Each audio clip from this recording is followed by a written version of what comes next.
Okay, welcome everyone. Hope you're doing well. Let me know if you can see and hear me. Khaoru, say hello. Hello. Okay, so let us know if we're both coming in okay or if one of us is coming in a bit too loud or distorted or whatever. But today I thought I'd get Khaoru on because we've been having this chat on and off the last few weeks about what people say you need in a partner, must haves, totally disregarding what kind of person you are. Just as a basic, if you're an introvert, what you may need in a partner, you might be picking an extrovert and making your life a living hell. So generally, around the so-called wisdom of you need to have a partner that does X, Y, and Z because that's very important. And one would ask, to who? To me, it's not. And yeah, Kara and I have been talking a little bit about this, and I suggested we should have an actual chat, and he said, "Why not come on?" So you're on, Karu. You're putting me on the spot already. Yes. Now you have to behave as well. Now you have to behave and not swear. And hang on, let me put my chair down a little bit. Okay. Well, if I remember correctly, what sparked the discussion was when you were talking. I don't remember if it was last stream or two streams ago about acts of service and how Yeah, you with appreciate. Stephanie. Yeah. Yeah, and to me, a lot of the things that you've mentioned, they didn't really seem like they were acts of service in a way that I would appreciate them because they did seem as being chores to me, things that would require you to do them regardless of you having a partner or not. Now, while I can appreciate somebody else doing a chore for me to a certain degree, if it's something that will get done regardless, I don't necessarily put it in the same box because ultimately both partners are benefiting from the same thing. If it's a clean house, it's not something that's done for you specifically. It's something that's done for the both of you because you both get to enjoy that space. It's the same with cooking. It's the same with pretty much everything else that you've mentioned last time. So I was curious to get a bit more detail on what you meant regarding that.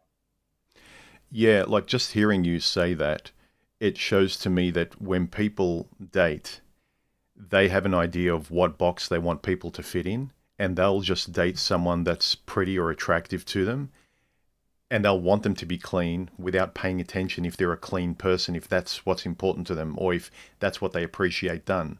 So, you know how you said that the cleaning would just get done? Yes and no. But if you're the one that's cleaning not only your mess and her mess and doing everything, you'll notice the discrepancy. So, the compatibility of picking someone that likes and dislikes the same thing so the cooking does get done regardless. So it's as messy or as clean as you both in the ballpark are comfortable with.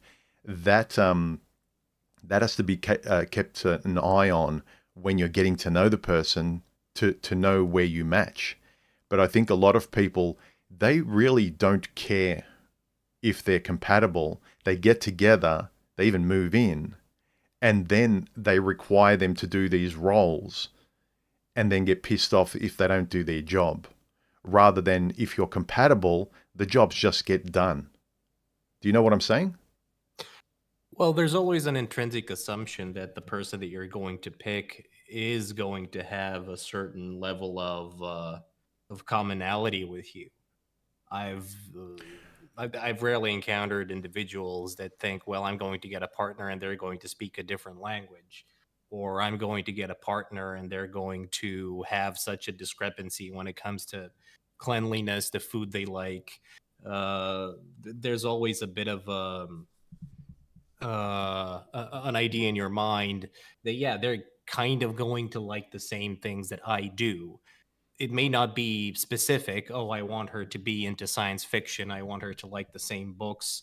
But I would appreciate that if she would like to read. I would appreciate if she does X, Y, or Z.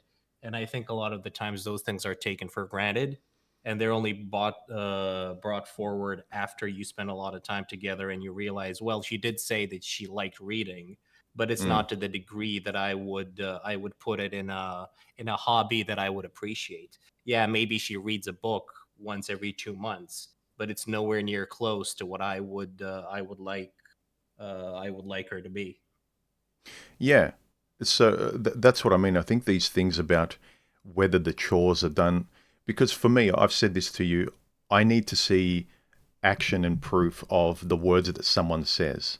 So if someone says they love me and they care about me and they'll show me affection, not just say it, I like, and in fact, I need to see it as proof, not as some sort of dictator, but someone can say anything, I love you, or if you marry me, then you watch, I'll be the best wife and I'll be the best cook and I'll treat you this way and that way and this way. But before that, you're not getting shit from me. You hear a lot of that where people don't want to be taken advantage of.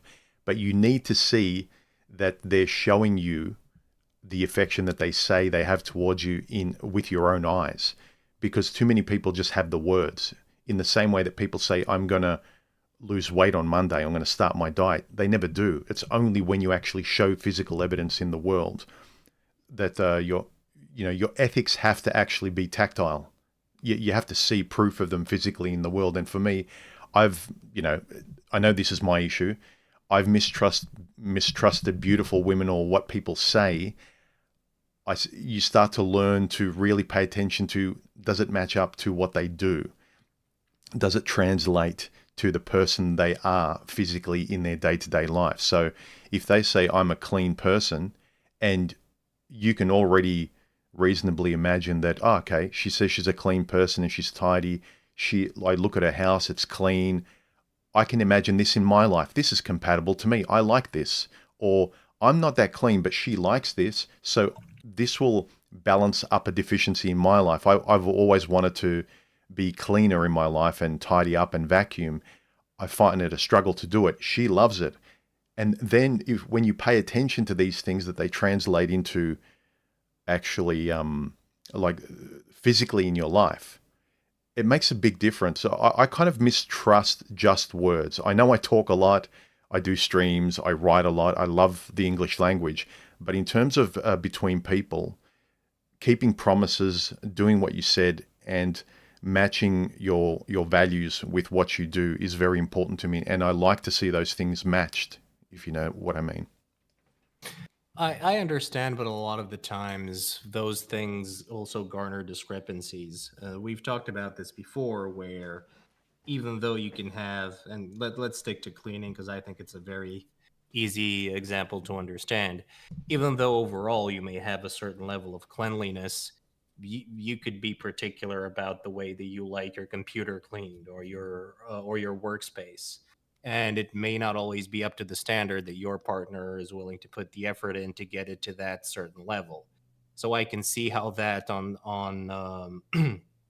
a certain day or on a bad day where they said, "Oh, hey, human, I cleaned your office," and you walk in and it's not up to what you would expect, it could cause a bit of friction.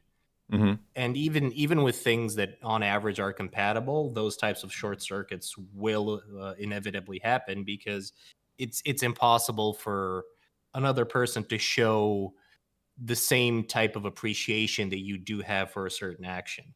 I'll use an example, and I think I've mentioned this story to you a while back.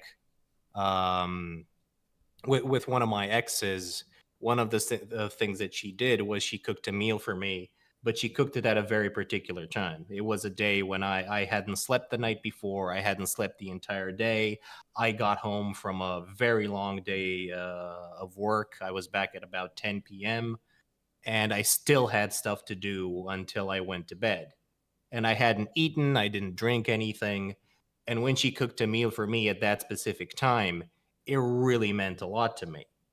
Now, if she cooked a meal at any other time, it wouldn't have had, let's say, nearly as much as an effect as the one that she did on that particular night, since it's something that I still remember to this day.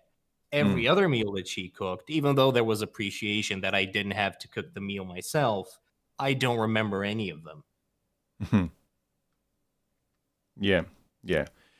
And we've discussed this as well. I think if you like things a particular way and you really need the level of control to have your partner do it, there's some guys or girls, but particularly guys, that need to get the woman to clean a very, very particular way, the way their mum cleaned for them, the way they've cleaned, the way they expect any woman in his life to clean, just like his mum, or cook like his mum, or whatever. If you're that pedantic and that particular, then you sort of you have to be responsible for that level of stubbornness, and you have to have a woman that's very malleable and wants to do those things to you. I would contend someone who's very much a people pleaser, and very much a person who wants to bend over backwards and please somebody. That's another story. But if you want something done a particular way, there are things in my life, if I like them done a particular way, and I'm a very hands-on person. Even at work as a designer, I like doing things from scratch. I like designing with my hands. I don't like delegating for things that I particularly want done well. And then I have to stand over the shoulder of someone and say, no, left, right, a bit more of this, a bit more pepper, a bit more herbs. It's like, let me do it. That's what I always think. If I want something particularly done, I'll do it. And Stephanie, for instance, she cooks for us, but once or twice, because most of the time I sit there at the kitchen table and I chat with her. We like hanging around each other. So while she's cooking, we talk. But there's sometimes, if it's a particular dish I want, like yesterday, I make this tuna salad for myself, and it's got about 12 ingredients in particular quantities. And she can't remember all of that, and I don't have it often enough that she knows it by heart. And she can't multitask really well at all. She's like a guy that way. She focuses on one thing. And so then I just kind of hang out in the kitchen as I prepare the meal myself, because I want it a particular way. And it's no big deal for me. Whereas there's some things, for instance, she doesn't mind doing the housework, and I appreciate that because I don't really enjoy doing it. It's no big deal. But there's all the other things that I, in fact, want her to do, even though I could do them myself just as well.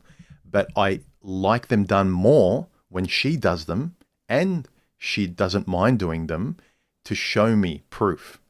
Because, I think back on my past, and I was a typical guy that would say, no, sweet, I'll get that. I'll pay for this. I'll do that. And you don't do anything. You don't get her to do anything. She basically becomes a bit of she's almost like your daughter that you're taking care of. You don't let her budge a finger. But of what I learned over the years is get them to show you little physical signs of affection. Let them do the thing for you that they do in your way, particularly for you, and it makes you feel good. Stop taking away the physical things that they could do for you, and then they get to sort of covet that and protect it and do it for you. I think it's kind of important. Hmm. I definitely understand the part where you said that if it's something that's very particular, you would do it yourself. The second part, I just can't relate to it. For whatever reason, I don't know why I wouldn't have a level of appreciation for that. I still view them as things that would get done regardless, even though they may not be up to my standard or anything else. Maybe I'm lacking something there, whether it's empathy or care, or simply because they were always things that eventually got done. Whether it was me, whether it was my mother, whether it was my father, or any partner that I've had, most of the things, particularly when it comes to acts of service, they were always done. It's like paying a bill. Well, if you don't do it, you're eventually going to not have electricity or not have the internet or whatever else. So Mm. somebody has to pay the bill. It will get paid. Yeah, but you're relying on it organically happening. And if you notice all of a sudden as time goes on, you're doing everything, yeah, things are getting done, but you're the one that's doing them all the time. Oh, It then could you kick her cause, out. But that's life's. Come on, Kara. Cousin, like say you've gotten to the point of like over time you move in and everything, and then you let that go. Like if you're doing everything, and you say, come on, pull your weight, do some of this. And she's like, I don't want to do it. You do it. If you want it done, you do it. And you just end up, because you're more clean, you're more particular, you're more OCD about things, which you and I are to certain degrees more than others and less than others. Stephanie is as well in her particular way. She's very, very autistic in wanting things done a particular way. And sometimes those things are awesome in terms of the housework gets done exactly the way she kind of wants it done in her nerd-like way or very particularly. And it's like, well, I didn't need it cleaned or done that well, but good for you. She needs it a particular way. Other ways it's detrimental. It's like, well, that's just her way. But if the person doesn't do anything, maybe it is an individual thing. I found that when I see the person showing me physically with that I can see it, that they don't just say they care about me, that when you want help, they show you, they get you things, they get you a drink, they help you out, or do you want this? They think about you when they're going about their physical day-to-day life. So when they go to the fridge, you're watching a movie, they don't just get a drink for themselves. They say, oh, babe, do you want a drink? Now, you might say that's just normal manners, but some people, the more and more you don't do things for a person and you don't think of them, you get very lazy and you kind of drift into your own isolated world. And I think that's the danger. It's always keeping you present and not thinking as an individual and always considering the other person, Well, I got to clean the house, or Sundays I got a stream to do. You're thinking about other people. It's not just what you want done in your particular way. When you're single, sure, but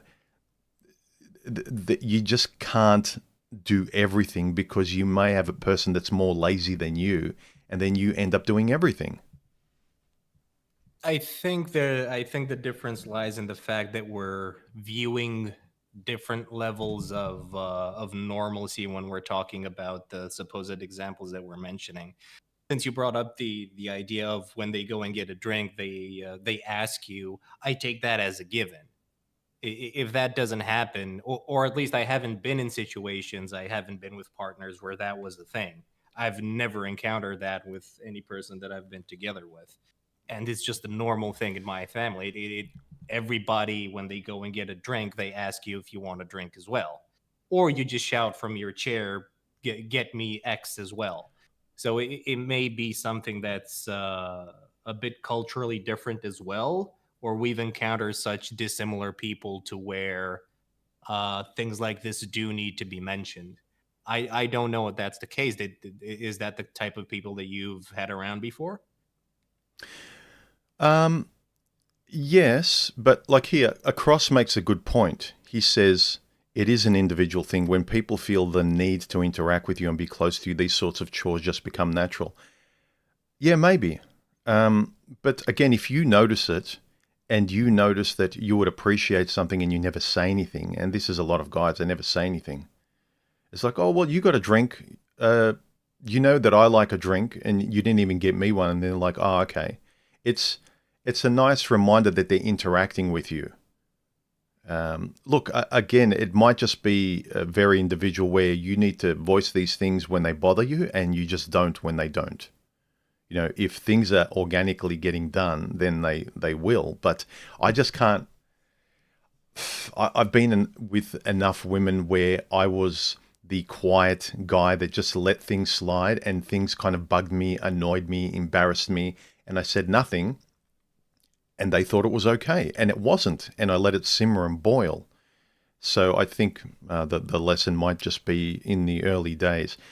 Don't be don't be a Spurgeon, like every little thing has to be your way, like the extremes of the manosphere where you must cook to a 5-star Michelin level and you must clean and you must be at this level in the bedroom and you can't have a body count and you have to dress in this particular way even when you're at home, and it's all very, very militant. I just think you need to be reasonable. And also, back to the topic of the stream, with the advice that people say, okay, you need to look for a partner that does X and shows you in this way.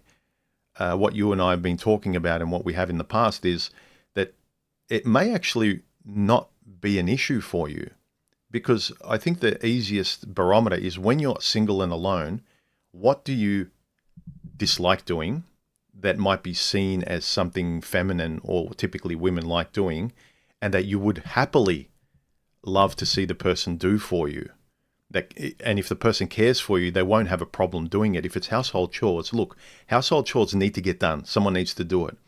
And if you would like them to do it, like, here's a task. How much do you like doing this? How much do I like doing it? I really detest this. And there's a trade-off. All right, I'll do this, you do that. So you can individually delegate. Yes, there are traditional male and female roles, but I think you should just really know when you're single what you like and dislike doing. And then when you get with someone, you delegate. All right, I'll do this. It's not so bad for me. She really hates it. I don't know, doing this job. I don't mind. And then you can just organize it that way. And then you have your roles that it's not hard and fast. It's not like if, one person's sitting on the couch and the other person's cooking dinner and the rubbish needs to be taken out or something. And one person's like, well, that's not my job. I'm not helping. That's just stupid. But I mean that you should be able to just, according to your own characters, what you find okay doing and not doing, you should be able to discuss with your partner.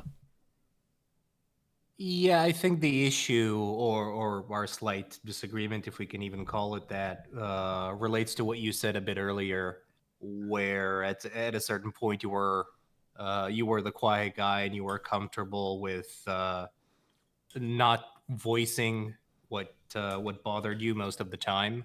Mm. And I don't really have that issue. Obviously there are things that No, you don't. if it's in public or whatever else, you do need to have a bit of tact, obviously. But on average, I don't really have that issue. And I would just tell the other person, look, this bothered me. You didn't tell me this. You didn't tell me that. And I even have someone that's relatively close to me that is encountering the exact same thing that you mentioned, where even though she goes out with X, Y, or Z, the exact same thing happens where if they do something bad or they say something that bothers them, they never bring it up, and then they try to sweep it under the rug, or they just ignore the other person and they play the game that you've probably been used to in the past, where oh, they said this, I'm not going to talk to them for the next 3 to 4 days, and the other person is just in a haze of what happened. Why are you acting like this now? And they're still not comfortable in saying it. and Mm. and to me, those are just games. It's a certain lack of maturity. And while there may be certain subjects where I might have the same reaction, either for cultural reasons or for things that happened in the past, I do think that it's a lot healthier to just address something the moment it pops up. Maybe Mm. you're not exactly comfortable at the time, but give it 10, 15 minutes until you've calmed down and bring it up, because it'll clear the air a lot faster and it won't fester. Yeah, yeah, that's very true. Again, it depends on the culture you grew up in. If you were a kid that was always reprimanded and told how to speak and act, you were like a walking robot, and that you didn't have your own thoughts, you couldn't express yourself very much, especially in front of elders and family members and things. You have to perform in a certain way. There's a lot of work you got to undo when you get to become an adult, because you go from quacking and walking like mummy wants you to, and then you get to a teenager when the hormones that are there and you date, and then you walk and quack the way women want you to, and you get to an adult and you walk and quack the way you're supposed to be a boyfriend or a husband or whatever, or a good worker, and you never stand up for yourself.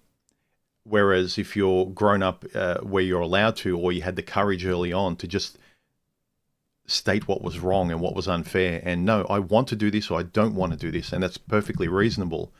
Most of us aren't that way. I think the the online men's space especially is full of guys that considered themselves nice guys, but in fact just didn't say things. They let things slide, as you mentioned.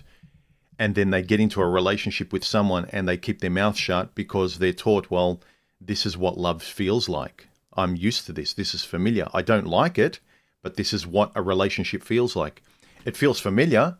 It feels shitty, but this is what a relationship feels like. They're not used to, because if you drop in an honest opinion and you state honesty, it's kind of like, well, now I'm going to ruin this relationship because I was never able to do this growing up with my family or whatever. I was always agreeable and I had friends around. I had family around. Now, if I'm disagreeable, all that goes away.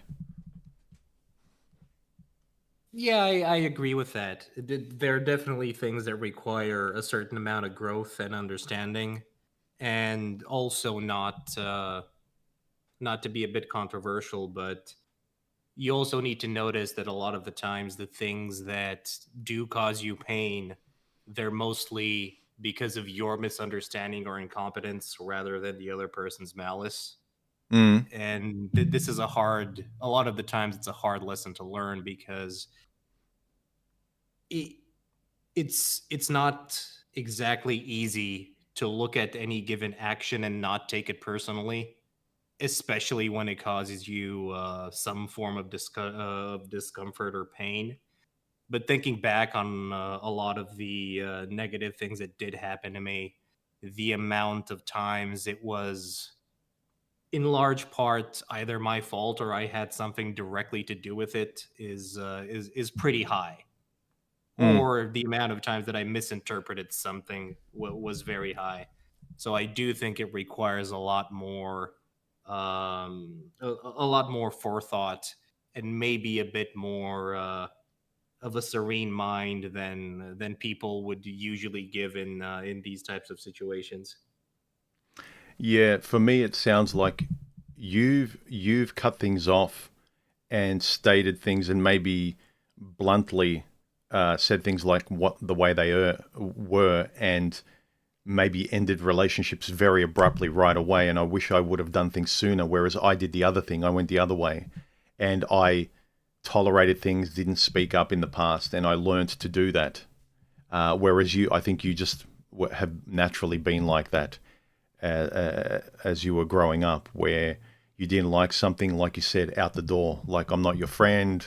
We're broken up. I don't want to see you anymore, and you move on. Whereas most people, including me in the past, I would just tolerate, keep my mouth shut because that's the way to do things. That's the way I always did things when I was growing up at home.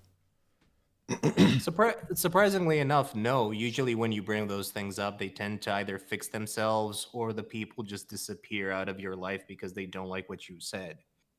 But most often than not, they tend to get fixed because You've brought them out in the you open, yeah.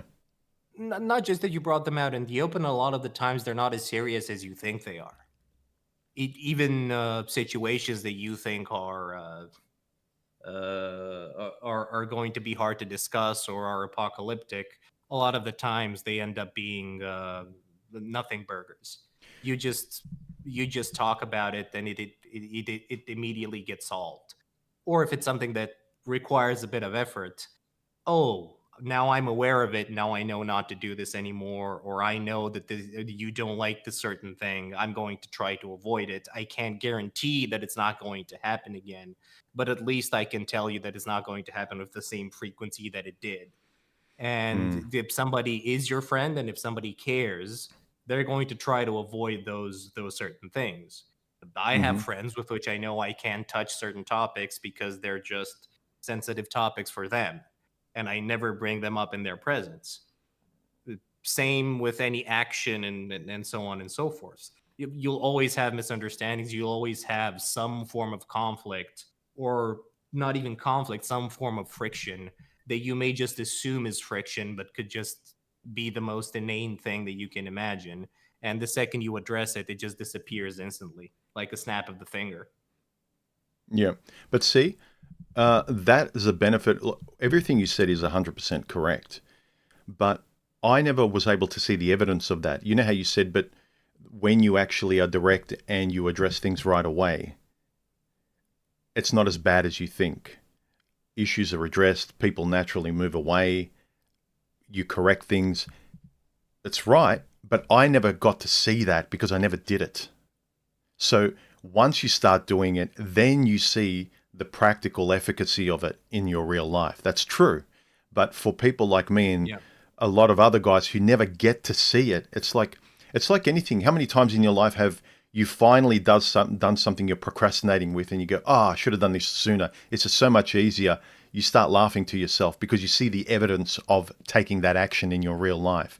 But when you haven't done it all your life, it's annoying, especially you get older, and you knew that the correct thing was just to voice your opinion and say no in a civil manner, hopefully, and everything gets fixed. All the dominoes fall into place, good or bad. It is what it is. It's the way it ought to be.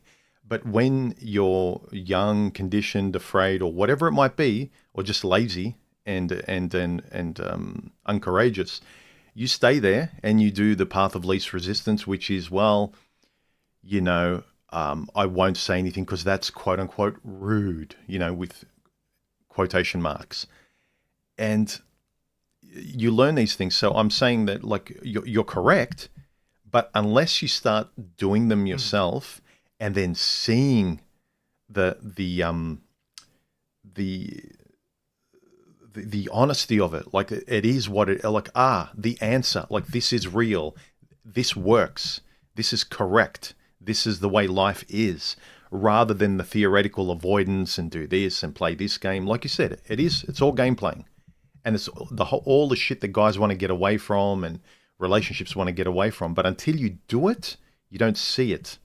And it ties in loosely to what I was saying at the start.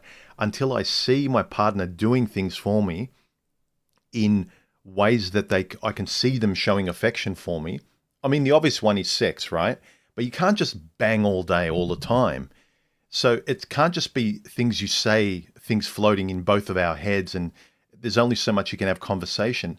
But in silence, you can see your partner doing the laundry. She can see me taking out the garbage or mowing the lawn or driving us places. I can see her vacuuming and doing the dishes. And it's just this another feather to the bow that we have, that we don't have to speak. We just feel another level of ambient connection to each other in our house, So, but again, you have to discuss what you want to show each other, and this is probably a good time to talk about, people think this is cringy, right? People have heard of love languages, right?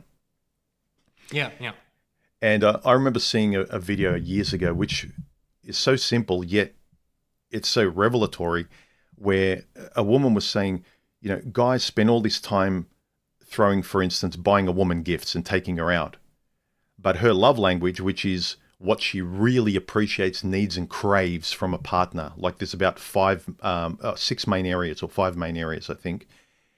You're buying her gifts and taking her out, and that's way down on her list of things that she responds to and needs to be shown affection by, acts, and things and whatever. And if you keep taking her out and buying her gifts and she doesn't give a shit about it, whereas she might just care about you touching her, about talking with her and spending time, that's what she needs. That's the bulk of her being connected with a person. You're wasting your time. And then when you break up because you don't have a connection, or you don't get along, or she feels like, oh, well, there's nothing there. You just you gave her so much attention in an area that she doesn't care about. And this incompatibility of people's affection language, what they need, I think is really important. I went through this when I met Stephanie. We went through this as a laugh, but it was quite revealing. Now, the five main areas that everyone, however you're built, you need, you really respond to affection in 5 main ways: is quality time, words of affirmation, as in conversation, like what I do a lot of, physical touch, acts of service, and receiving gifts. So materialistic. And we did this test on our own independently, and as a laugh, we showed the results to each other, and we're very, very similar. So Stephanie's top ways of her wanting to be shown affection, me showing her that I care about her, not that I need to, but it naturally comes out of me.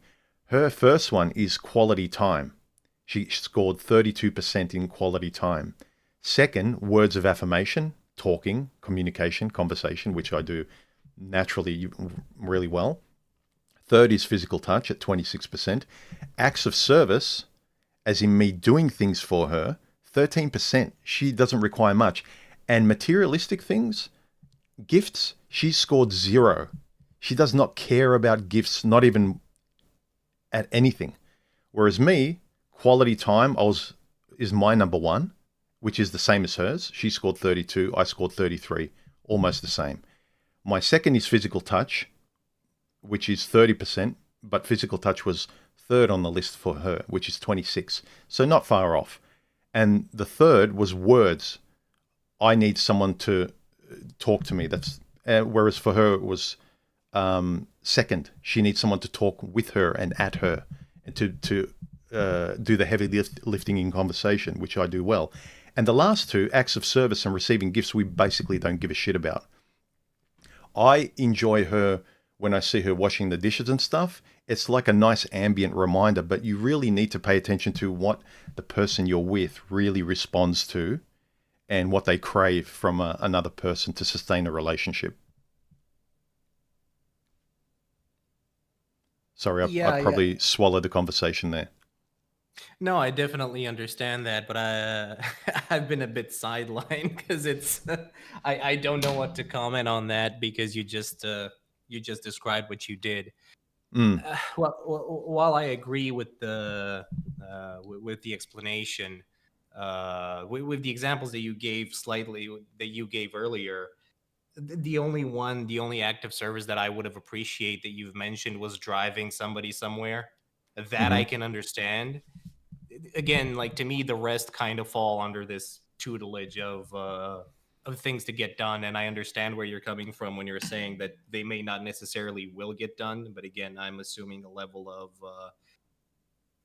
overlap when it comes to the things that we appreciate having around us. Like automatically, you assume that there's going to be a level of order around yourself. You automatically assume that you're not going to have someone that likes having, I don't know, clothes all around the house and that takes regular showers. Uh, mm. uh, Well, but for instance, both of us, we relatively clean up after ourselves. And in terms of like a love language, our acts of service is way down the list, nearly at the bottom. yeah, So both of us don't require the other person to be a high value person in a object, like, doing a lot of housework, me mowing a lot of lawns and taking care of the yard and doing a lot of acts of service. So we both, Stephanie and I, don't require a lot of acts of service. So today's topic doesn't necessarily apply to me as Stephanie to a large degree, and it doesn't sound like it would apply to you in a relationship either. let's take quality time then as an example, since you both scored very high on that. Yeah. What do you view as quality time? Because I see that again as a given. Whether you like it or not, you do spend time together. You live in the same house. Mm. You do things together inevitably. Like, what do you define as being quality time then? Just spending time around each other. For instance, Stephanie now is in the backyard outside.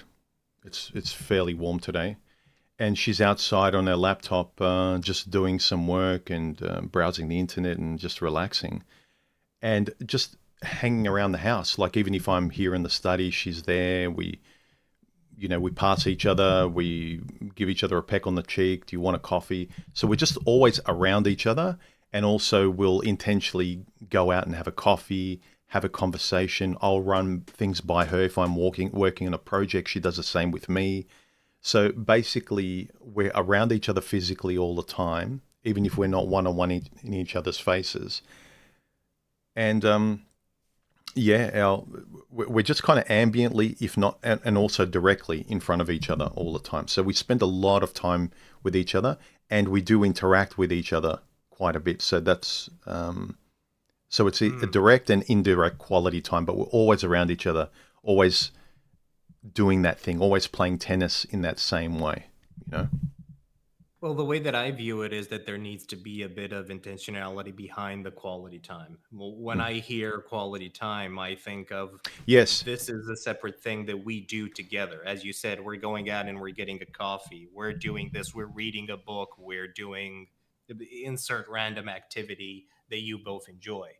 Hmm. Just having the proximity, as you said, well, she's out in the backyard on her laptop and I'm in my study. I view that as personal time. I don't necessarily view it as quality time together. I view that as a bit of a break. There were Mm. a couple of gypsy songs over here that I absolutely loathe. And the lyrics said, even though you're right next to me, I feel like I'm missing you. And that Mm. kind of destroys the point of the longing for someone, because you need to create distance for you to be able to miss them. And I think that's exactly where the idea of spending time alone and having your own little bubble that you have away from the relationship actually gives you an advantage, because you do create that space, and then the quality time becomes way more important simply because of the distance that you've created. Yep, you're absolutely right. Actually, as you mentioned that, I was talking generally how we spend time with each other, but quality time suggests being very intentional, and we do that on top of just being like enjoying being around each other. We like being at home.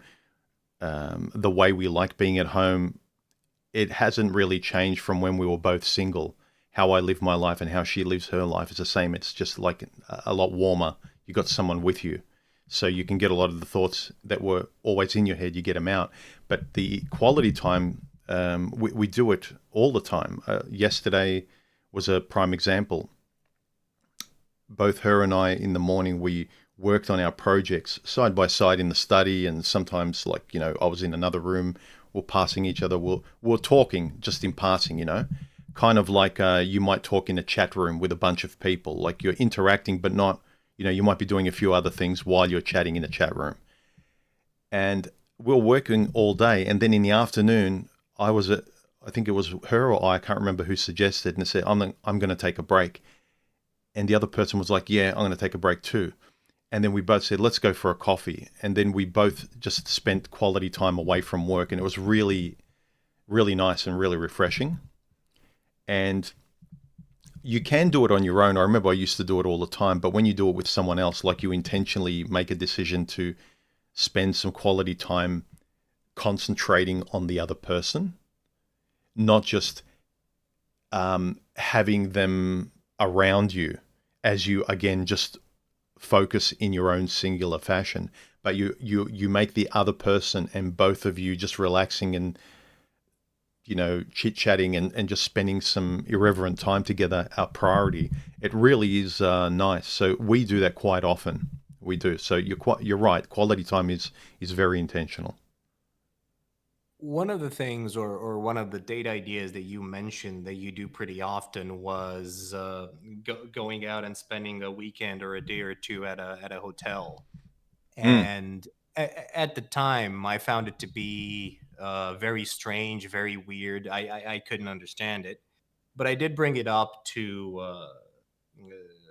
someone, to one of my friends, and they said that no, it's actually a great idea, just because it breaks away from the mundane life that you're living. It gives you a bit of an excuse, one, to get dressed, to go out, and you're going in a place where you no longer need to worry about the normal grind that you have to do on a daily basis, and it mm, completely refreshes your entire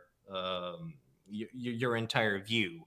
It doesn't have to be far away. It doesn't have to be outside of town, and you don't have to drive the 40 miles to get there. But just the idea of having a day or two where you don't get to do anything and just enjoy the other person's company, mm, and just having being served and then going and having breakfast into one of these places is precisely one of the things that the specific individual used as well to keep his relationship going, mm, because he understood that his partner did require that break from what their house meant. even Mm. though they like you, they like spending time in their own in their own abode. That type of refreshing action was exactly what they needed to kind of get back into the groove. And I've gained a bit of extra respect for that. I think I've changed my opinion on it. I no longer think it's weird. Yeah. Well, just think about it. I've mentioned this as well. When you're single, you're not with a partner. Let's take a partner out of it. You still need to get out there and treat yourself with these things. Take yourself out to dinner. Go and watch a movie on your own. Go for a walk. Go to I mean, even going for a weekend away on your own to a small country town and renting an Airbnb and doing some riding or whatever you're into, taking some photos. That stuff's really rejuvenating and kind of essential. If you just kind of focus and stay in one spot, and like I make YouTube videos all the time and I do nothing else, or you play video games all the time, it's detrimental. You need to kind of refresh and take a break, just like you need to sleep and be awake.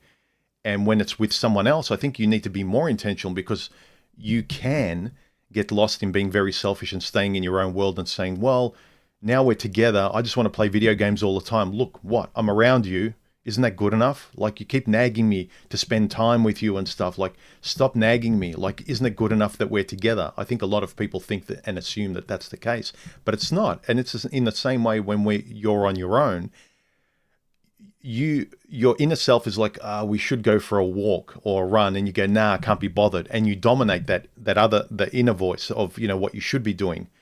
But now you've got an external version of that, but that person can leave you. So just as on your own, you need to sometimes take a break and treat yourself and refresh yourself, even though you can convince yourself you don't need to. What do I need to go out on a holiday and go to a coffee shop, take myself to a coffee shop and just sit there and ponder and stuff?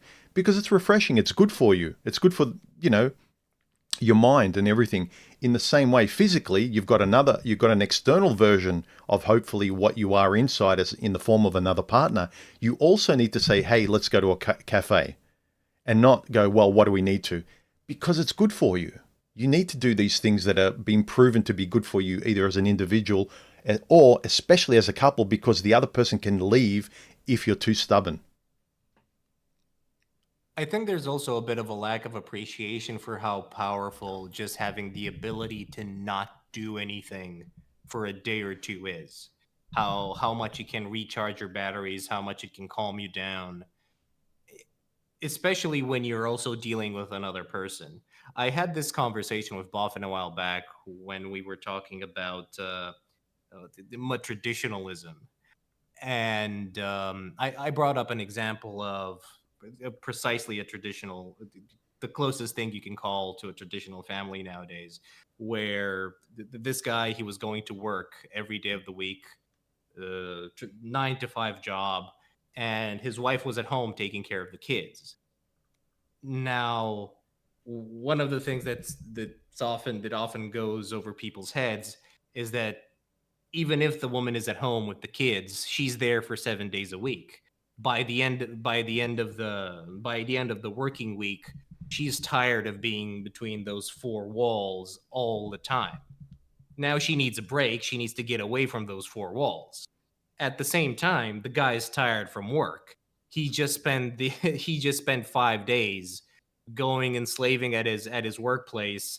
He's tired of being outside of the house, and now he wants to spend time back in the house because he needs to recharge his batteries. And there's this little antithesis going on where they both need the break from precisely the thing that the other person wants, and the two always had massive arguments in regards to this. And eventually they managed to get a little routine going, that on every Saturday they would go out, and she got to go to a restaurant, and she got to get dressed, and she got to feel like a lady again for an hour or two. And then they spent the other day on Sunday at home, and they took the kids to another place, so they would have a day when everything was just relaxed and they didn't have to do anything else. Mm. And I think that that's one of the interactions that a lot of couples tend to put into the little box of routine, and they don't understand that the other person has the exact opposite needs that you do simply because of the way that things are organized. And also, you brought up a good point.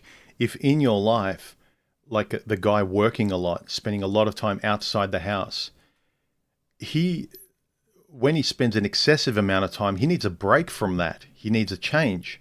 Just like if you're home playing video games, you need a break, go out into the world, go to the supermarket, take a walk, right?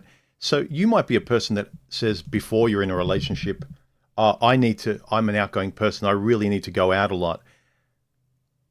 And you have a job 5 days, 6 days a week where you're on the road, you're interacting, socializing with people. And when you come home, you don't want to do that even more. You want to just sit at home a bit with a beer and do nothing, you know? And even though you said you want a relationship where you're out and about all the time, if your life already has that built in to an excessive degree, you might need a break from it. So it's not as clear cut. People have these rules about, you need to find a person that shows you affection or does these chores for you, and then trust me, that's a perfect match for you. And it's really not. You need to look at your life and the balance of what you need. Like you said, the woman, my brother and sister-in-law are a perfect example. She's at home taking care of the kids all the time, and he's at work all week. She doesn't work. And he just wants to relax at home, and she just wants to go out. So when they both have time together, they want to do opposite things. Yeah, and you need to find a balance with how you do those opposite things. Because oftentimes it's just as you said, go out and get a coffee. It's enough to have a bit of a reset. Mm, And people often assume that you need grand gestures and you need all of these big interactions to be able to impress the other person and to have a bit of balance. But it really doesn't take a lot. mm, Obviously, if you have somebody that's high maintenance and that really can't stand being locked between four walls for an entire week, maybe you're going to have to get a weekend getaway, or you're going to have to do something a bit bigger once a month. But on average, just a bit of forethought and maintenance is enough to be able to break that cycle. Even something as mundane as going out and buying groceries together. This is one of the things that I always insisted with all of my exes. I would never order groceries online. Every time we needed to go and buy and do some shopping, we would always go out. mm. It gives you a bit of a chance for her to get out of the house. I get a bit of a chance to go, I don't know, to an electronic store or wherever I want and have a bit of a interaction with my own little spurgery, but it also gives you the opportunity to experiment on different things. Oh, you find a different bag of chips that you like. You find something that you want to try at the store. Maybe, oh, let's make a cake. Let's do whatever. And it does give you a bit a of an extra of an extra way to be able to relate to one another. Yeah, it's not fancy. It's not something that's going to maybe bring you all the brownie points in the world, but it does promote that little extra bit of bringing one another closer. That's a perfect example of something Stephanie and I enjoy quite a bit because we spend so much time at home on our own projects. Yes, Boffin made a good point here. He says, does the average man or woman really want to spend lots of time with their spouse once the honeymoon is over? I'm not sure they do. I think, yeah, you learn everything you can about the person in terms of new information. You've heard every story. You know them. You trust them. You see them in 360-degree view. Sure, it really helps if you're compatible in terms of what you own, what you each like doing, movies you like watching. You can spend time with each other and just chit chat because you see life and respond to it, and you're interested enough in the other person that you'll want to listen. In terms of finding out anything new, once the honeymoon is over, you pretty much know the person inside out. You might learn a new thing here and there as time goes on, but pretty much you can see the person in three dimensions. But I think just spending time with each other, like you mentioned about the supermarket, Stephanie, when she first came here to Australia, she was, I remember she was like, supermarket, I don't want to go. Can't we just order it online? I said, nah, we're going. It'll be fun. And she's like, all right. And now she loves it. We both go, and it's a way of us unplugging and going and spending half an hour of quality, like in the car, chatting, laughing, going through the supermarket aisle, watching silly people with their screaming failures, dragging behind them, and just all this, just it's a bit of fun, right? And it's kind of we have this like nice little break. We come back home and we're refreshed. It's kind of like taking a social shower. It's really nice, and she really enjoys it. Now she doesn't blink at it. She suggests it, and it was something she thought was, can't we just? If the point is getting food, I don't want to go out there and deal with people. I'm watching this, or I'm into this. I'm on a roll. But now she actually likes it too. And I thought much like you did, Khaoru. I think it's a good thing to do for yourself when I was single, like get out of the house. And I'm not a very social person, but it's one of the social activities I can generate myself that I only have to do for a short amount of time. And it actually refreshes me quite a bit, and I'm good for the day. And I think it's good for both of you to do that. You're good for the day. Yeah, to answer Boffin's question, I'm not sure many do if we are talking about the average couple. It does depend, obviously, on how they met and why they are together. I mean, if they're together just to film their next OnlyFans escapade, I doubt that they probably also want to spend a lot of time together beyond the potential profit that they make. No. But again, it depends. It really depends. There are couples out there, average couples, that just got together because they just spend a lot of time together and they enjoy one another's company. And I think that's one of the best ways to do enjoy your relationship and do want to spend time with your Mm. spouse. But you can also But have the thing we talked about before where you get two people that are just very polite and they're very agreeable and they don't really tell you who they are and they just are with each other for a couple of years, even get married and have kids, and they're just two polite, agreeable people that really don't like spending time with each other. yeah, well, I mean, when you frame it that way, I think the people that are too polite have uh, have a Their own. great number of issues. To me, they're the same with the people that are overly excessively rude, Mm. or that have some form of mental issue that they need to deal with. Yeah. You need to realize that whether you go towards the left of the spectrum or the right of the spectrum, both are a problem. If you're overly kind and overly polite to people and you're overly generous, you're gonna end up giving your coat to somebody and then freezing out in the cold. Both can be potentially fatal for you as a person. You need to have a bit of balance, regardless of if we view a certain trait as being a positive. Well, in Oh, psychological terms, the DSM describes any mental disorder as having a negative effect on the person themselves. So it's not what other people say, like, "Oh, you're a this, Bobby." It's like, well, I don't care about your opinion. You could just be being rude. But if you yourself notice that your behavior is always causing you detriment in your life, if you're overly rude and you're like, well, I don't care, but you keep having friction with your family and friends, you keep breaking up, it is causing problems in your life. So it's something you need to modify. Or if you're too agreeable, you keep getting walked all over and you've got a miserable life because you just keep your mouth shut, even though you say, well, I'm a nice person. If it's causing you distress and problems in your life, then it's a disorder that you need to address. yeah, and I've had a similar issue that you've had. I had a problem, and I think most guys have the same issue when it comes to saying no. particularly to your mother the first time. It's really really hard to do that. Hmm. And I just trained myself to say no. I just said no in the mirror over and over and over again until I finally said it once. Then I took it too much in the other direction, and I was saying no way too much. But eventually you do reach a balance, because the first time you do say it, it does feel rather empowering. Mm. But eventually you do reach a point where you realize, okay, it's a bit unreasonable for me to say no to this, or me saying no to this would be a bit cruel. And eventually you realize, okay, it's time to cut back on that.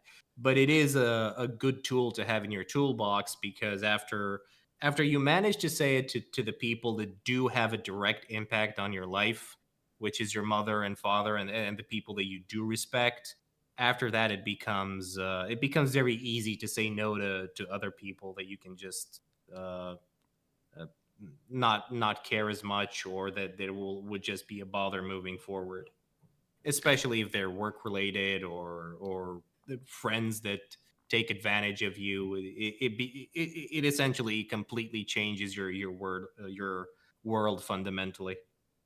Yeah, that's an important sort of bit of information you just outlaid there. But you remember how I said before, until you do it, you can't see it. You don't feel Yeah. it.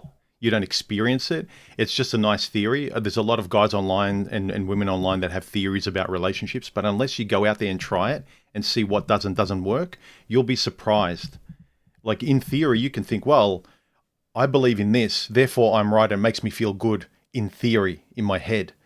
But isn't the anticipation of the reality of it actually being real, shouldn't that be even better? But no one wants to do that. And being able to say no, you mentioned about saying it in the mirror, then finally being able to say it, but then, going too far.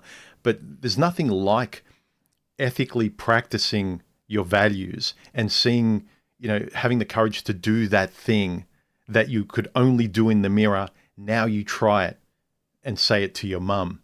When you were describing saying no to your mum, you'll notice, you'll understand this analogy better than most people. I pictured, remember Van Damme in Kickboxer when he kicked the bamboo, Yes. and he's like, I know no, that scene. Yeah. a little tap, no, then harder, no, no, no, and then you just keep kicking and kicking, and then you go too far and like break the bamboo. It's like, now I can't not break every bamboo tree that I say no to. Well, it is accurate, because you do need to kind of toughen your skin until you manage to say it, and you do have a lot of anxiety the first time that you do it. Mm, And you realize, well, nobody cut your head off. Maybe they're surprised because it's the first time you did it, but after that, it becomes normal. It's no mm, longer this hill that you have to climb on. And if yeah, you think about it from a different perspective, it, the people that suffer the most are the ones that think they have all the information, because you're always going to act in such a way that comes from a place of unattained authority. It's why the topic of the stream that you mentioned is interesting to me, because you have such a big pool of people that seem to fall within the same ideology, and they're all certain of everything that they say, without ever having to address particulars, without ever looking yeah, back on their lives, and having a view of the things that they might have done to destroy their own relationships, of the bad decisions that they made. But at the same time, they all agree on the 10 commandments that were given to us from I don't know where. yeah, And now you essentially run around with a veil of ignorance pulled over your eyes, that's just disguised in scientific gobbledygook. It's essentially it's Scientology. essentially no, it's Jersey Shore, but it's for men. It's worse than that. Yeah, it is. It's kind of, it's baffling where you've got these perfect theories. It's almost like we're creating stories like Lord of the Rings. Like look at this perfect masterpiece we've got in our 10 commandments of how life ought to be for a man to feel completely safe and unstressed, and the world is perfectly balanced. And here's a perfect theory. By the way, we don't need to test it. We don't actually see, yeah, what of this theory can we throw away? How can we simplify it and make it actually real by practicing it, doing experiments? Whereas when you actually try it and you get a girlfriend or you move in with someone or you get married or whatever, and people won't believe you and you go, hang on, no, this isn't theory. It's working. I can show you what me and my partner do. You can talk to us. This is more real than these theories that should work with all of society that just never do. Oh well, this is why I have a bit of an appreciation for some of the black pill channels, because they always have their roots placed in reality. Mm, Yes, yeah. there are people out there that genuinely, for whom it's genuinely game over. There are people that are genuinely deformed, that have a slew of issues, and it's either over for them or it's going to be gruelingly hard for them to get what they want.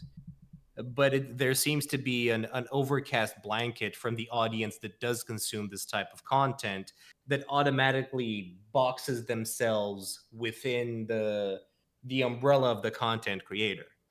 And until you don't have the confirmation of that within your own life, you're never going to know where you actually stand. And even for a lot of these people, there are solutions. Even then, why do you think the passport bros exist?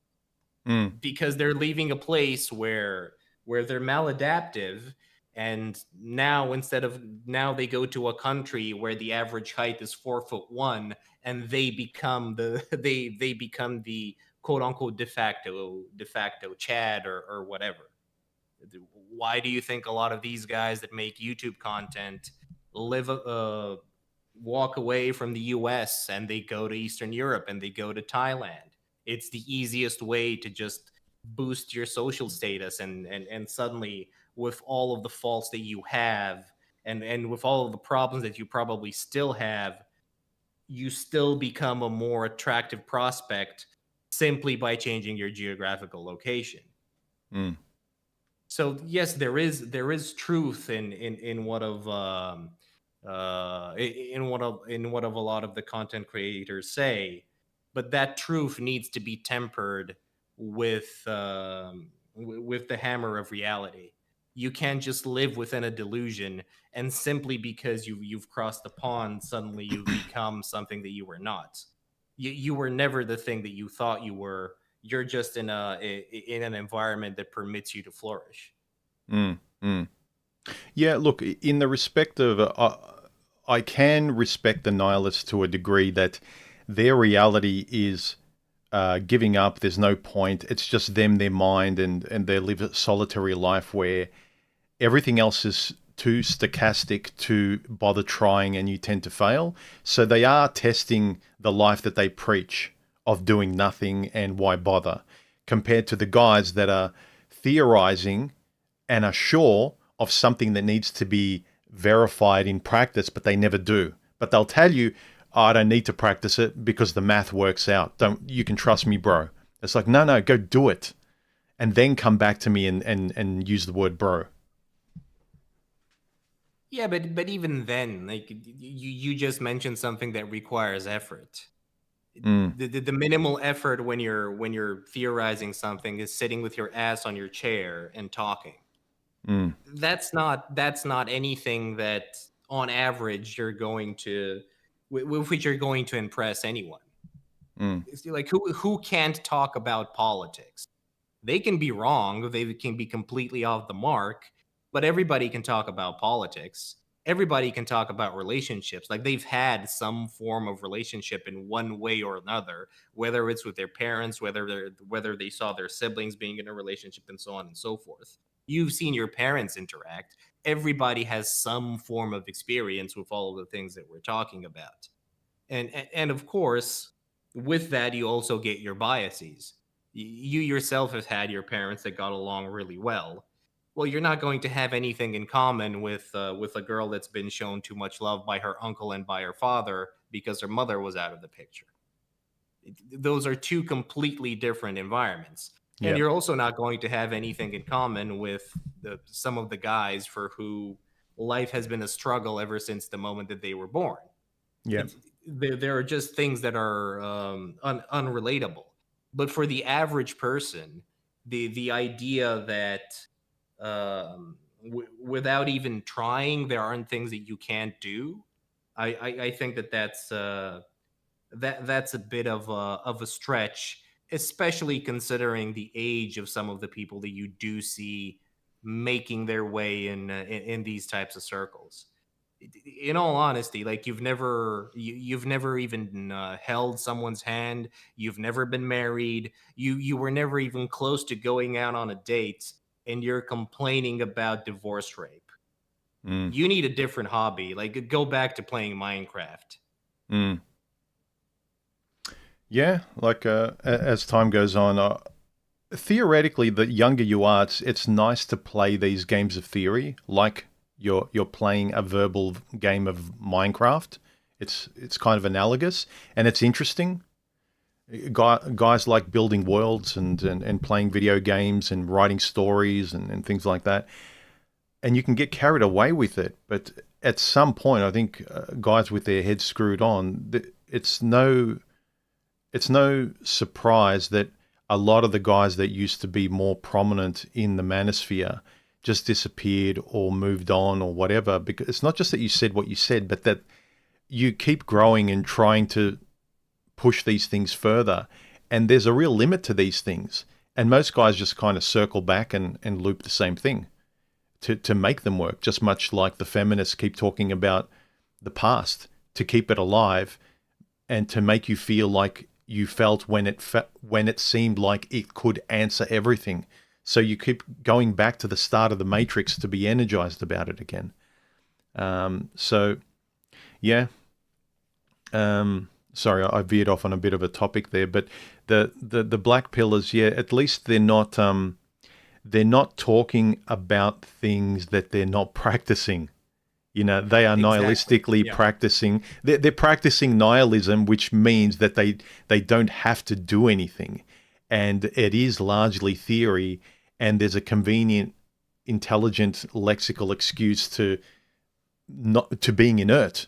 But these other guys, and you touched on a point where no one talks about the reality of life, the 90% of where we all live. Everyone loves to be black and white, to be certain. But a lot of the certainty is found in the 90% of the gray area. So online, everyone's either a nihilist that's doing nothing or someone that's aspiring to be Andrew Tate on the other extreme.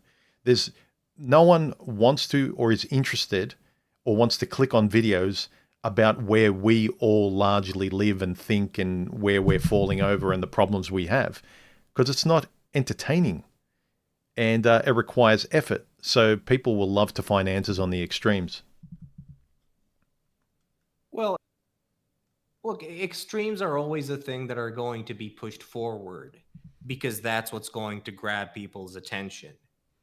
Nobody cares about a story of a couple that lived happily ever after. Nobody cares about a story about the average two people that get together and then they break up and everything was normal, or the average divorce where nobody gets screwed over and it was just a normal separation. Why would anyone want to listen to that story? Like there's nothing exciting there. Everybody wants to listen to the half an hour clip where you hear what the worst things and the worst parts of life have been, and how somebody got destroyed and how somebody got their revenge, because Hmm. that's just what people naturally gravitate to. But then they take that and then they extrapolate that as though it's the most common thing in the world. It's not. Even content creators on YouTube, why do you think that a lot of them follow the same people? Like there aren't a million manosphere channels out there. Only a couple of them are popular. There's a reason why there's a small number of people that become geniuses and rich and so on and so forth, because everybody else is average and everybody else has an average experience. Mm. You're not going to define your life by the number of exceptions that you can bring forward. Like I forgot how many millions or billions of people there are now on the face of the planet. Yeah, a lot of them are going to be messed up, and a lot of them are going to go through exceptionally bad times, and they're going to have horrible experiences. But the rest of the people, the vast majority of them, probably not as bad as you pretend to be. And to address the content, the comment that you put forward, well, also playing with poison and playing with animals that have venom and poison is also a bad idea, but that's how you get anti-venom. Like you need to touch it at some point to be able to find a cure. Mm. Like a lot of the a lot of bad ideas, and we had to put a lot of bad ideas into practice to have some form of evolution. You locking yourself in your room and never doing anything just because it seems like a bad idea isn't always a solution. And nobody's saying go and just throw yourself in the middle of the ocean and see if you can swim back to shore. Well, maybe it'll be a better idea if you also have a couple of floaters around and maybe two or three or five boats around that'll pull you back in every time you need to take a break. Yeah, yeah. Well, it's like peanut allergies. I think the most common way is to expose people to micrograms of peanuts over time, and then people get over a peanut allergy. Yeah, and there are a number of things like that. Even with certain bacteria that you don't have in your intestine, I think that they can do a fecal transplant, and then you're no longer going to have various bowel Bacteria. issues. Yeah. Yeah. Cyber Surfer said something here. We're talking about practicing and trying things in life, whatever. He says, okay, but you don't have to do everything to know it's a bad idea. It feels like a recurring theme in this channel. I never said, what I always say on my channel is if something's exciting you, but you're afraid of it, you should probably do it or probably learn how to do it really well, because it's not reckless. It's exciting unless you're completely deranged. I always say jump out of a plane with a well-packed parachute and practice and become a skydiver if that's what excites you but scares you. But just don't jump out of a plane. These are the extremes that a lot of, and I'm not saying you necessarily, cyber surfer, but a lot of people online, their answer for being nihilistic, to be black and white, is I will, I will, I've got a saying to disprove the 90% of the gray area where everyone lives and tries and fails and succeeds and fails and tries again. I've got a saying to make it black and white. So it's not a recurring theme for me to say, try everything. Of course not. I've never said that. I said, try the things that both scare you and excite you, and you know there's a good way of doing it, because when people do it a correct way, and they've got a bit of courage, and as we talked about before, saying no to your mother, you take these little steps, you practice, you do what you know you should do that make you proud, that's good. I'm not saying try everything. I'm not going to go try and have a relationship with a guy. Like, it's stupid. This is the thing that a lot of guys that have problems with women, they just do anything. They take any woman that'll have them. They do anything women ask them to do. They do. And then afterwards, like, can you believe it? I was a nice guy. I tried everything with her. Well, you're an idiot because you didn't want to do everything. That saying of like, well, I don't need to try this to know it's a bad idea. Yeah, don't do it. But if there's stuff like the guys online who are always bitching and complaining about women, and all they do is watch that content and complain, and at the same time saying, oh, I love being single and who needs women and I love my single life. It's like, but you're interacting with women as a concept 24/7 all the time. Yeah. Anyway, rant over. Dr. VP Scott posted a very good quote. It's not a critic who counts. The credit belongs to the man who is actually in the arena. I completely agree Yeah. with that. The critic belongs. You'll see it in chat. Yeah, I just put it up. You've got a 20-second delay, so it'll come up in a second. The credit belongs to the man who's actually in the arena. And also, what conversations do we stop and listen to where you're in the room of people talking about politics and all this shit about the world, and then a person drops in and says, oh, well, I've actually done that. I've been in that situation. You know, how many times, look at the conversations you, me, Boffin, Peg, Rocket talk about. It's when we talk about these personal experiences of things we're theoretically talking about, we can give examples and then people listen.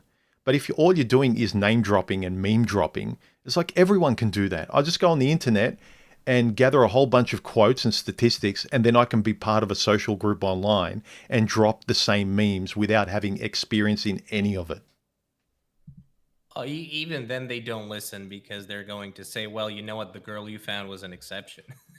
so, so This, you can't win. Anything you say, you're yeah, in an unwinnable situation. yeah. Look at everything I did to get to where, and I did it intentionally. Yeah, but that's all luck. So if you can always mic drop me with it's all luck, then what's the point? Yet you love talking about the science of things when it favors your bias of not doing anything, being nihilistic and inert. Then the science backs you up and you talk about all the science. But when I talk about the science of the practice of things I did that were intentional, you know, I wanted to find a certain person.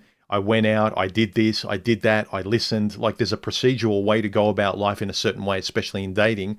And then you go through all the things in the correct way, in the healthiest way you're supposed to do them. And it turns out in my favor, I did it the best, healthiest way. Oh, it's all luck.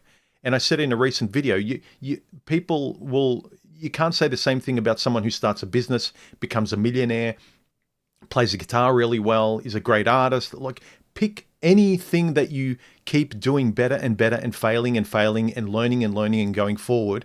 And at the end of the day, these idiots say, well, it's just luck. You got natural talent.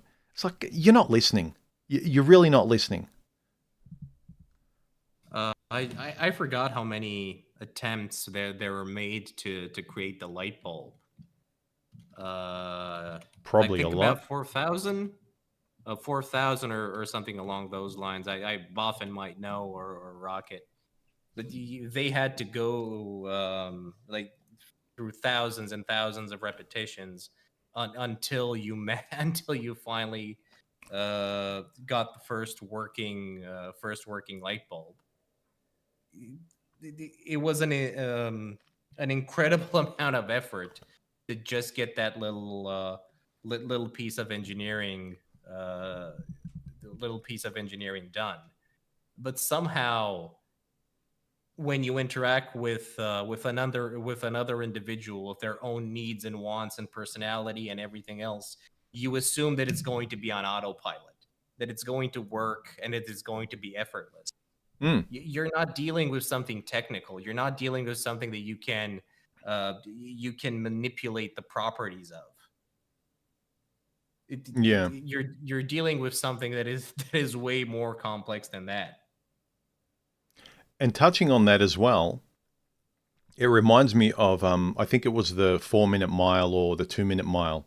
No one could break it until about like 60 years ago or something. And then as soon as someone broke that, they just kept breaking the record. Like everyone saw that it could be done. They saw the way you go about it. And now the record's been broken more and more. So until someone does it and then more people do it, then there's an actual method to doing it. It usually requires effort and you have to be very intentional and you have to do it with your eyes open and with discipline and all of that sort of stuff. But it is doable. And so anyone who sort of says like, no, it's all just the dice roll, I think is just kind of lazy. Well, a lot of things were impossible until they stopped being impossible.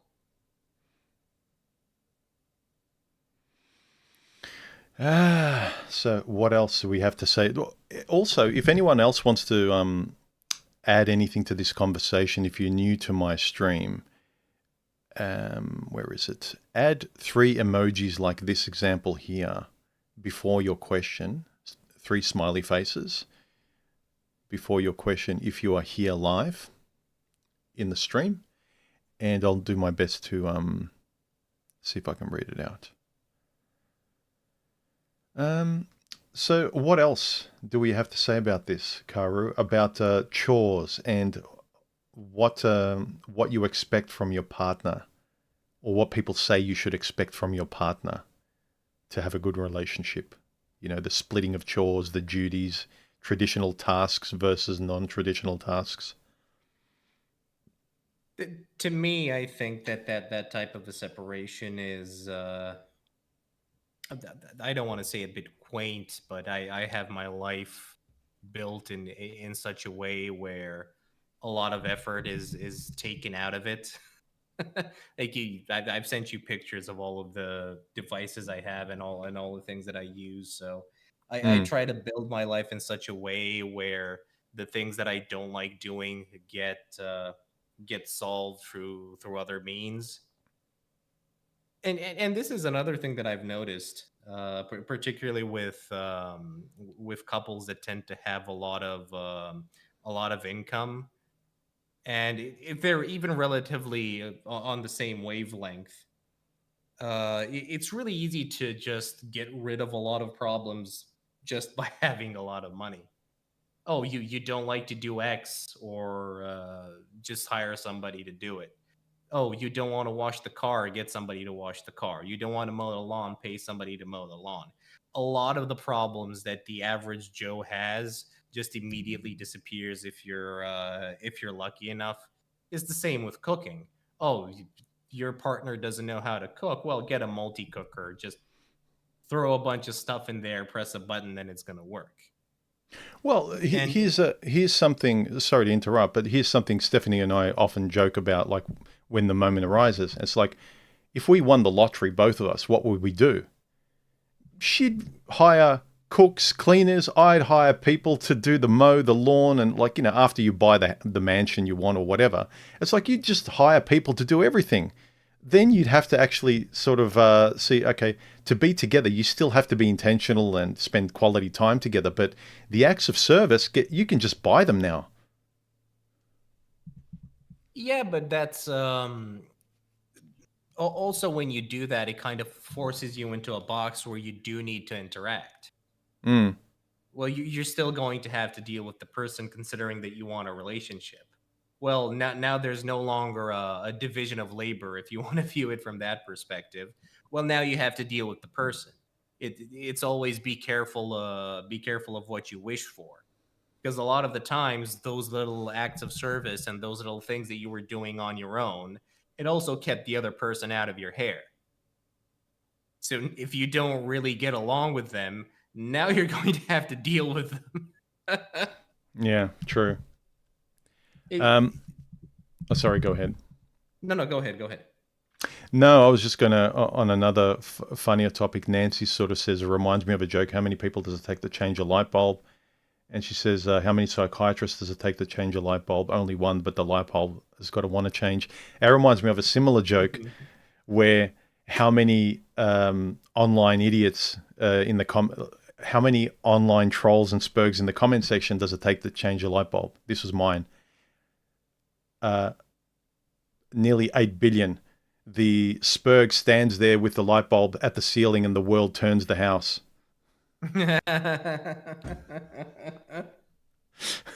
Yeah, that I think one was similar with police officers, but there was one with engineers as well. But Rocket's in the chat. I'm not going to say it. But even looking at all of the ways that of expressing affection that you mentioned earlier, Mm-hmm. you're never going to stick to one. It's always a combination of all of the ones that you've mentioned. Whether you have and you're obviously going to have a distribution of the ones that you appreciate more than the other. But I've seen a lot of discourse where they try to force it into one or two. No, you need to make a lot of money, so the other person is Yeah. can receive gifts and then they're happy with it.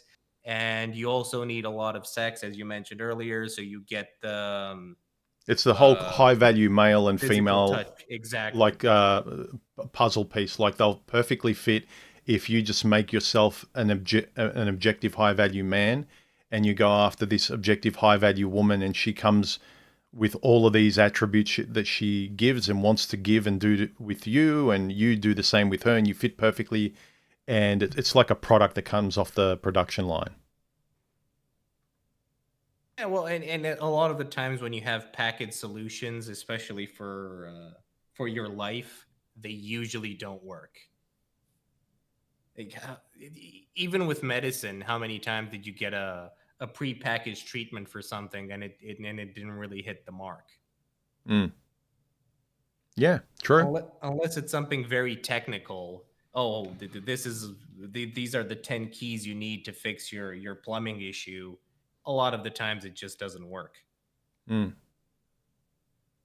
Yeah, true.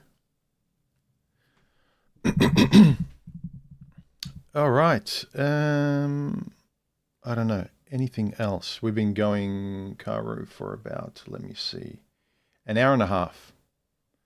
What time is it there now where you are on the other side of the planet? Uh, 20 minutes to 4 a.m. Shit.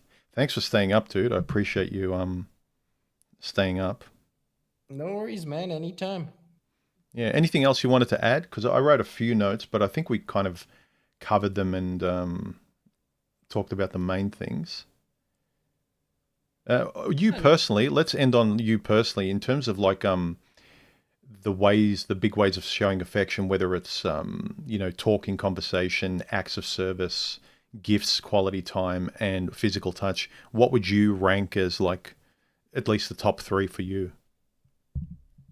I don't know. It's a tough question because it depends on the person it gives them. I can The see, quality of the quality of yeah, the things. Yeah. it depends on the quality of the things, on who's giving them, when they give them. It's hard to say because I might Mm, appreciate acts of service from one person and not appreciate them from the other. I think it also depends on how easy it is for the other person to give them to you. Like yeah. if you have an OnlyFans girl that gives you a lot of physical touch, that doesn't really mean a lot because she's given it to another thousand people beforehand. I don't necessarily see that as being uh I don't know, Yeah. something to be praiseworthy of. Yeah, it's not a quantity issue, it's a quality issue in a lot of these regards. And I think a lot of the dating advice online with the dude bros is very much quantity. Sorry, most of this is quality and very, very esoteric quality. Like the particular weird your needs, how you've been raised, like just this odd little thing that you are that isn't exactly like anyone else, finding someone who's compatibly similar to you and you both communicate. That's a big thing, which most people don't do. So then the quality of these things, like you said, I want a woman who cooks. Oh, what if you go to Thailand and you hate Asian food? You're used to your mother's Russian cooking or something, or you like food in a particular way. But you've got some real OCD mentality where you've got this German way of doing everything precisely, and you don't like it any other way because you know there's a perfect way to do it. Yet the person can cook for you, and they love cooking, but nothing they do is good enough for you, and you're pedantic and you micromanage everything. So it is a quality issue in a lot of these discussions about a relationship compatibility and what you need from the person. And even taking physical touch into account, it's a lot more special when you get physical touch from somebody that doesn't give it that often, or that just doesn't give it freely. Same with quality time. Like Mm, if somebody just gives quality time to everyone, and like that's no longer a quality or something that I can appreciate because they just do it for everyone else. Even if it may be something that is important to me, if it's just mundane for the other person, it doesn't really scratch that itch for me. So it's a bit hard for me to say. I mm. may have a distribution like you did, and if I take a test, maybe it'll shed a bit of light on it. But for me, it's really hard to pick. Yeah, yeah. The more I've talked and been in this sphere, it just all comes back to it. It's a very personal topic, and a lot of people. I understand preparing before you make it personal, just like preparing before you go on a journey or a holiday or something, just so you have everything you need. So then when you do face the elements, the real world, or you go backpacking in Brazil or something, you've read and you've researched. The person that just jumps on a plane without anything and goes into the Amazon jungle, everyone would say, dude, what were you thinking? Like, of course, you're going to prepare. But most of this stuff, you find out what is what, the quality of it, and you find out what works and doesn't work by actually doing it. And it's almost like anything else, anything personal that really, whether it's a hobby, you can't just prepare. You've got to try and find out what works for you. I draw, but just telling you that I draw doesn't give you any insight into how. You need to see it. You need to, So odd analogy, but you know what I mean. That these arguments online about how to go about securing the perfect relationship in a mathematical way that will fit anyone, regardless of color, creed, upbringing, taste. It doesn't matter who you are. Plug into this. That just sounds like an arranged marriage from times gone by, which is fine as long as you know that that's what you're getting. You are arranging how you're going to date, the quality of your dating life by a prescribed way, much like your parents from bygone eras would have just handed you a wife and told you to shut up and make babies. That's how you're dating. Yeah, but there is an answer for that, human. It's just not the answer that they're looking for. Because the answer to the question is that it's complicated. With most issues that people have, the answer is it's complicated, especially if it has to deal with other people. Because the truth is that you don't know anything about the other person, and you probably never will. Even with the people that you think you understand, a lot of the times you don't. You just have a Mm. pretty good approximation of how they will react to something that you do or something you say. But to have a 100% predictor of how they will act, that's impossible. And it really is complicated. It is, It, but it, the only it thing you can do is communicate. And if you don't want to talk and communicate, and as you mentioned at the start of the stream, just confront the issue, rip the band-aid off, and it's not as bad as it was. It was out in the open. It gets addressed. That's the best you can do, because you never know what's going on inside a person. But lubricating that understanding with conversation and questions and exposing it, that's the best we can all do to understand our friends, our partners, or anyone. But if we stay silent and like just theorize the world and interpret it from a sort of cowardly back seat, then your life's just going to be shit. DRVP Scott says, if your partner can never be satisfied, then you'll never be satisfied. True. Well, Ooh. and this is something that I wanted to address as well. Like, we've talked about this before, but your partner also needs to realize when something is good enough. And sometimes your good enough might just be their best. Like, that's the best that they can do, and you're probably going to have to come to an agreement that, okay, this is good enough for me. Mm. Yeah. Yeah, we've talked about that. The concept of good enough is people. It's good to be inspired and have a high bar to aim for, but if you're the kind of person that can't even get off your ass, it's just like a theoretical perfect life that you can talk about but you can never reach. And at the end of the day, it will demoralize you in the future. You're better off lowering your standards to things that you can try and experience. Well, I'll give you an example. Like, my uncle, he's not good at any task that requires him to work with his hands. Like, he's just clumsy when it comes to any type of work. Like, if you tell him to paint a fence, he will do it, but half the paint is going to end up on the floor because he's just not. He doesn't have that spark, that anything. He'll do the work. He won't do it the way you want it to. It won't be as good as somebody that is even, let's say, average when it comes to doing any type of handiwork. But if you get someone that comes in and they have a high bar, what are they going to do? They're just going to look at him and they're going to criticize him for all of the faults in the work that he did. So naturally, because of that, he just doesn't do anything, and he lets my dad do all of the handiwork when it comes to my grandfather's place because he's just not good at it. Oh, he's good at other things. Like he has a good job. He'll pay for more of the materials because my dad or I do the work or so on and so forth.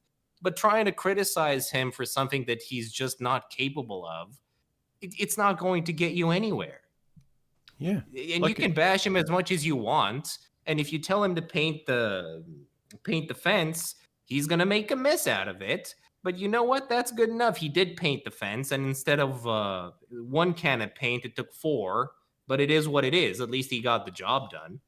well, I automatically translate this into like a stubborn, pig-headed guy in a relationship where he needs her to cook his steak properly.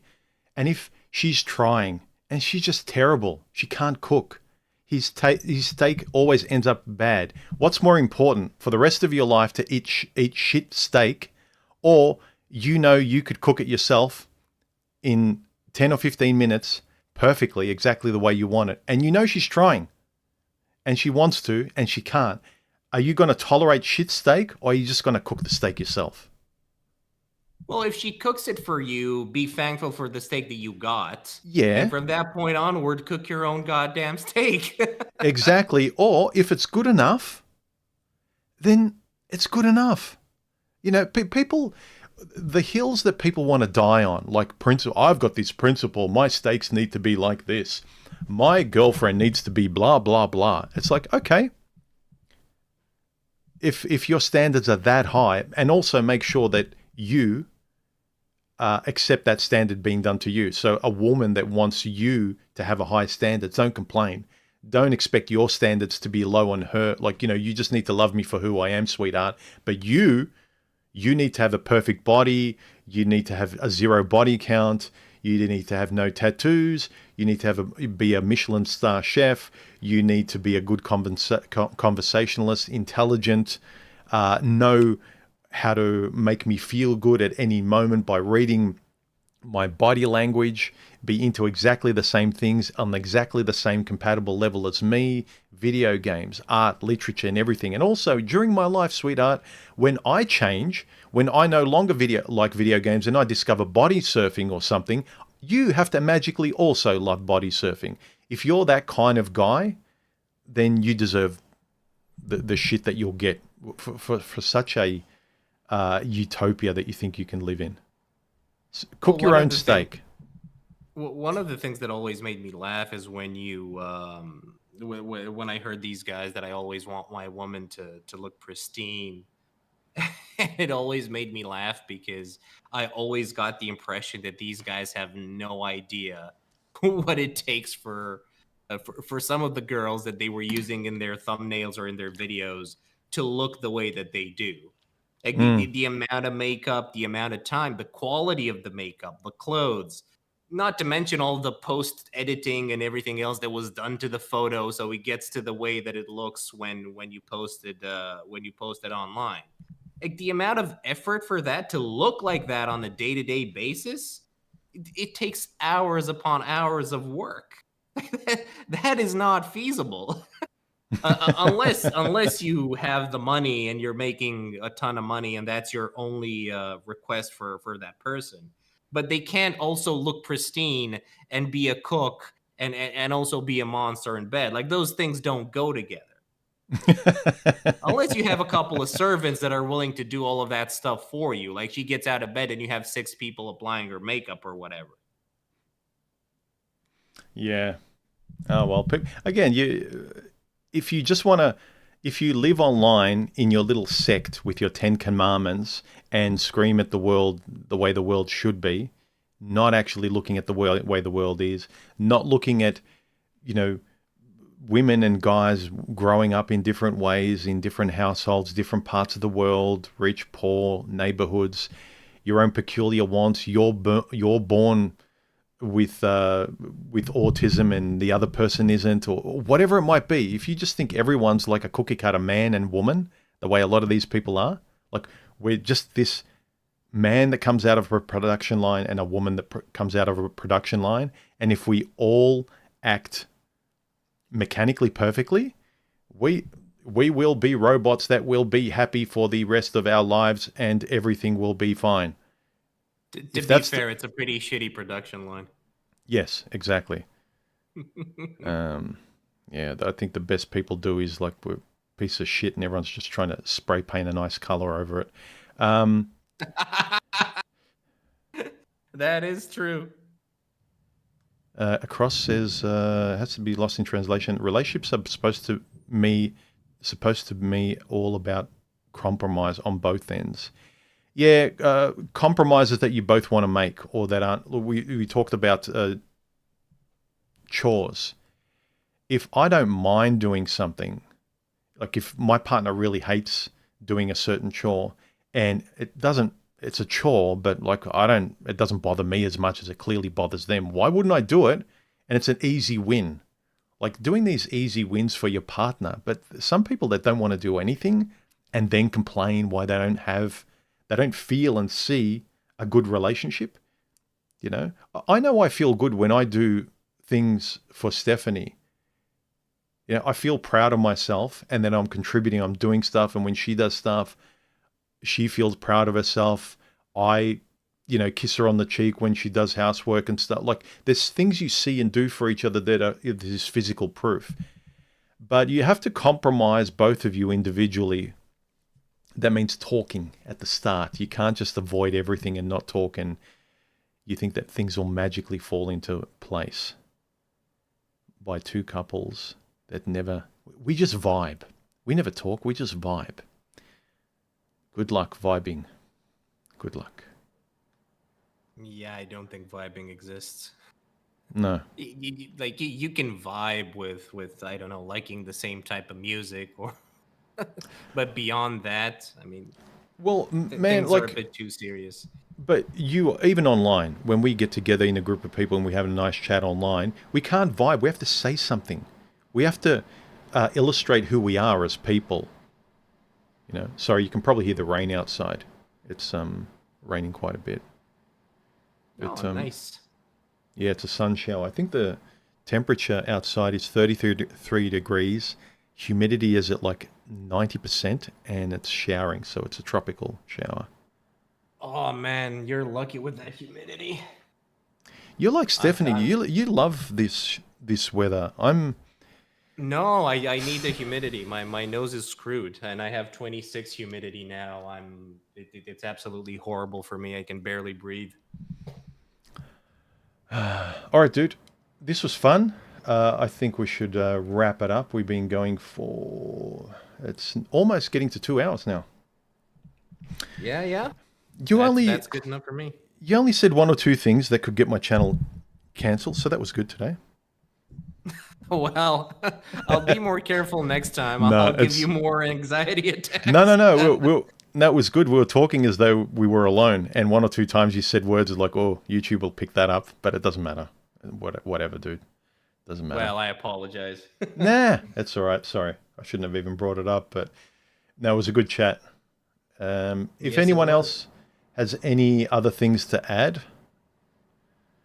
because there's a 20-second delay, and we will wrap it up. The title of today was Your Relationship Needs a Unique. And what were some of the things I wrote down? Yeah. What works for you and not what society or what anyone else thinks. I mean, I sound a little bit woke there. Sounded a little bit left. It's all about you. You're a special flower. But when it comes to you... Queen.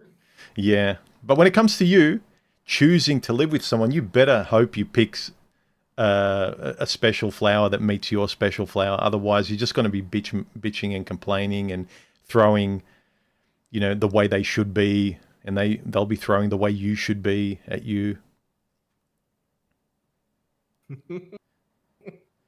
Yeah.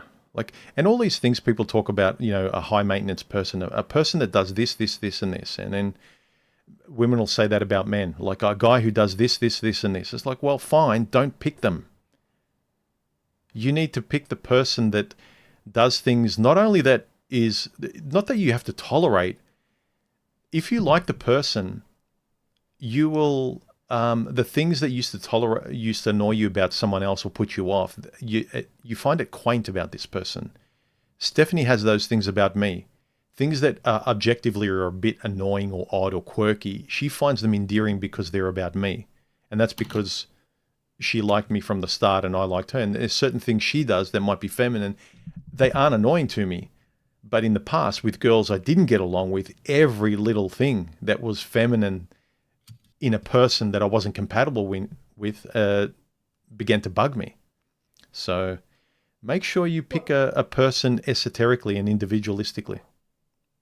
Well, it also relates to the amount of effort that you're willing to put in. I was listening to a psychologist a couple of days ago. Well, he was also a couples therapist. And this couple came in with a dead bedroom. Mm-hmm. And obviously the first question came up, what's going on? Why is there a dead bedroom? To which the woman said, well, I asked him to bring his blue jeans and cowboy boots to bed, and he doesn't want to. Mm. And I told Boffin about this, and we were looking at each other. And you have a woman that told you what the problem is and what she needs and what you need to do to fix this issue. And it's not something that requires this exorbitant amount of time and effort. Like she didn't tell this guy to bring her favorite meal from this restaurant from across the town and it needs to be hot when he gets back home. She just told him, I want him to wear a pair of blue jeans and his cowboy boots to bed. And this guy didn't want to do it. Mm. And he was complaining about his dead bedroom. Yeah. Like, if you're not even willing to put in something that requires almost no effort, what are we even talking about? Well, that's an example of that stubborn pig-headedness that the manosphere sometimes has, and certainly a lot of feminists have in spades, where they want things exactly their way, and a lot of it is very, very kind of selfishly your way. You don't care about what the other person wants, and the person is trying to meet you part way, but you want everything your way, otherwise you won't do it. So this guy won't sleep with his wife because he just won't do this one little thing that's almost nothing. You know, if if your partner likes you, I don't know, wearing socks or doing a particular thing that takes a few seconds, and then you can just enjoy sex with them the way you want, but you just need to pay a little bit in the way she wants. Why wouldn't you do it? I know, and I've seen so many cases, or I've heard of so many cases of people not wanting to do particularly things like that are exceptionally easy. You know what I Because when think you it is? hear, The go guys ahead. have become like women in the sense that they want to come off tough so they can impress the women or men in their own group.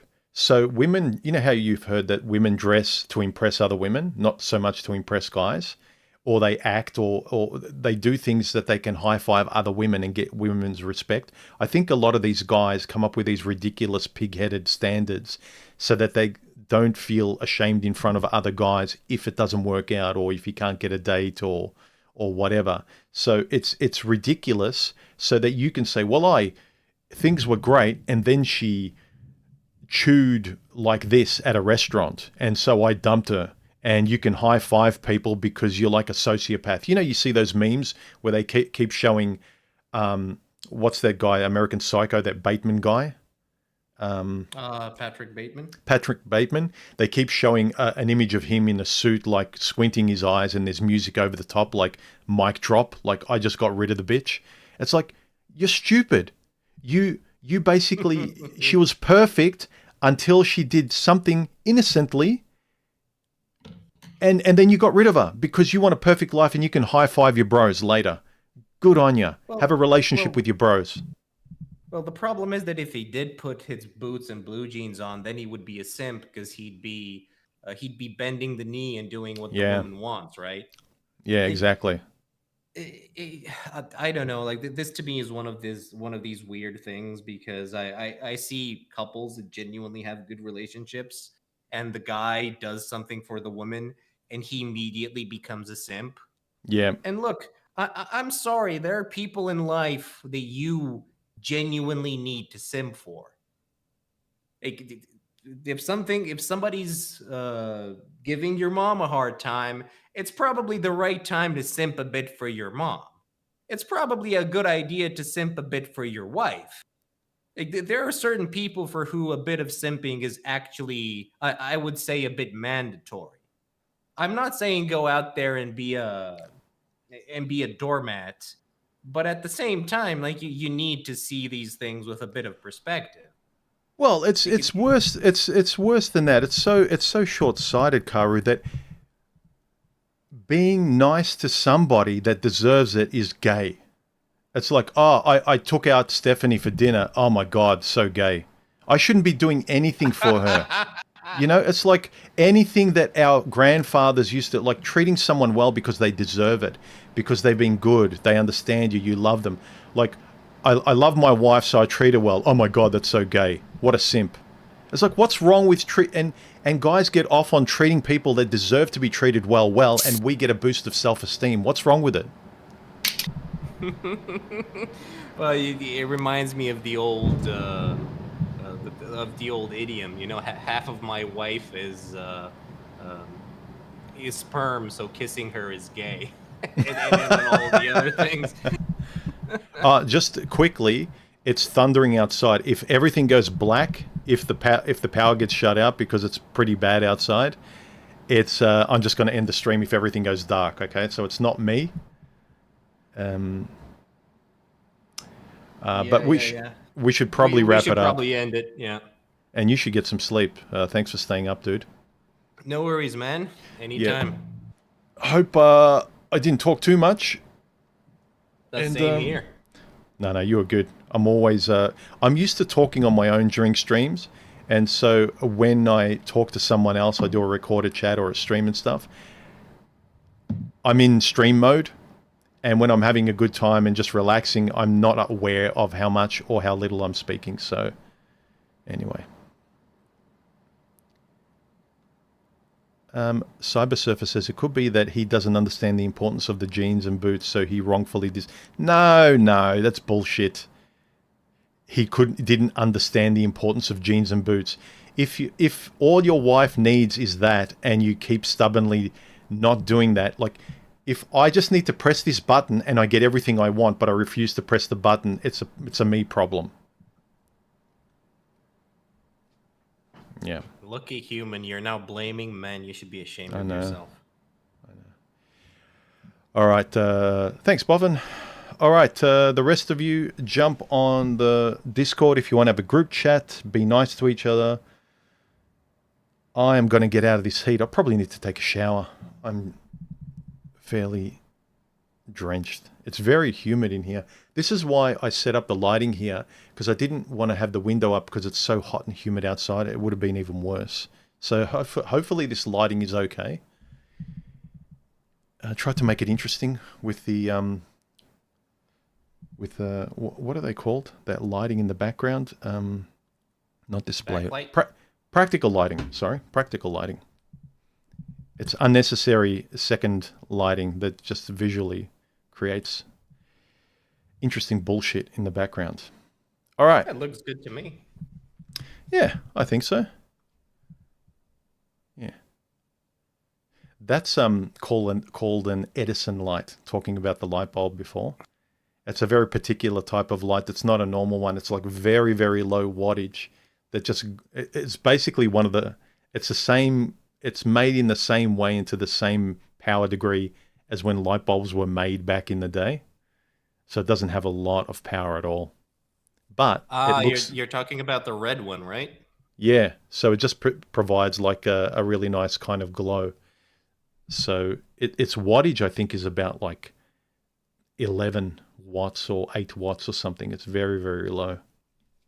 Yeah, I really like the warm lights. I don't like the one that you have on the left side of the screen. The cold light. It always irks me the wrong way. I prefer warmer lights. I even have a candle on my desk because I like incandescent things a lot.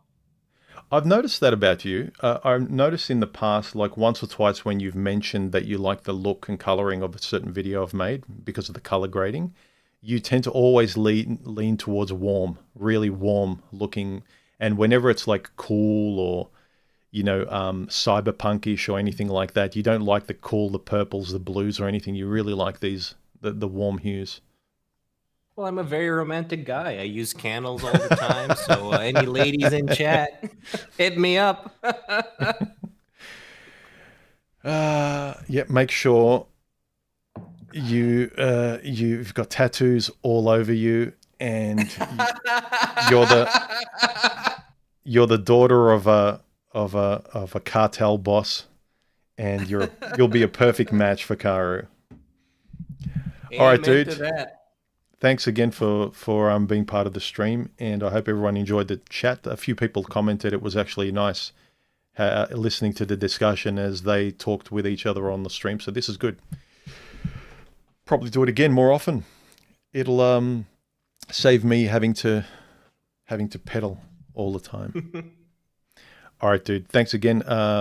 We'll get out of here. You get some sleep. I'll enjoy the rest of my humid Sunday. Humid, not human. And yeah, we'll catch the rest of you later. Bye. See ya.